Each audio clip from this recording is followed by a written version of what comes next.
พระอาจารย์ชื่อมันอยู่ในคอมพิวเตอร์มีกระดาษไหมให้ลงชื่ออาจารย์มาวินมานั่นแหละเดี๋ยวอังคารหน้าพระอาจารย์ว่าจะกลับกรุงเทพซะหน่อยไปเอาหนังสือเนื้อหา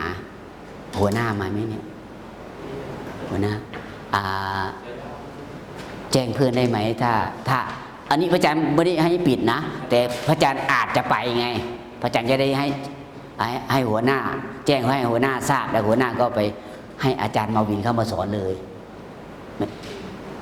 วันอังคารหน้าพระอาจารย์อาจจะยังไม่แน่นอนนะรอฟังข่าวจากหัวหน้าอีกทีหนึ่งนะโอเคเนาะว่าพระอาจารย์อยากจะกลับกรุงเทพหน่อยกลับไปเยี่ยมวัดหน่อยมันไม่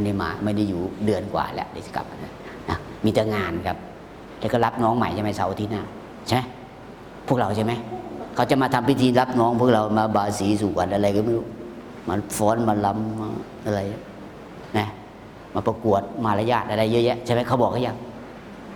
วันนั้นพระอาจารย์ก็เลยถือโอกาสแอบหนีหน่อยลงชื่อครับมาลงชื่อลงชื่อนะลงชื่อโอเคเนาะลงชื่อเร็วๆนิดหนึ่งครับเพื่อนอยากจะพักแล้วก็ข้อสอบก็อยากพระอาจารย์ว่าเว็บไซต์ก็อย่างที่พระอาจารย์ว่าก็เข้าไปเปิดเอาดูข้อมูลนะ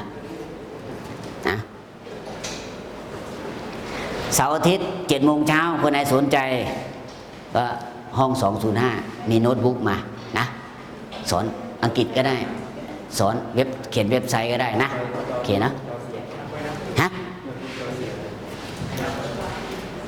อะไรเสีย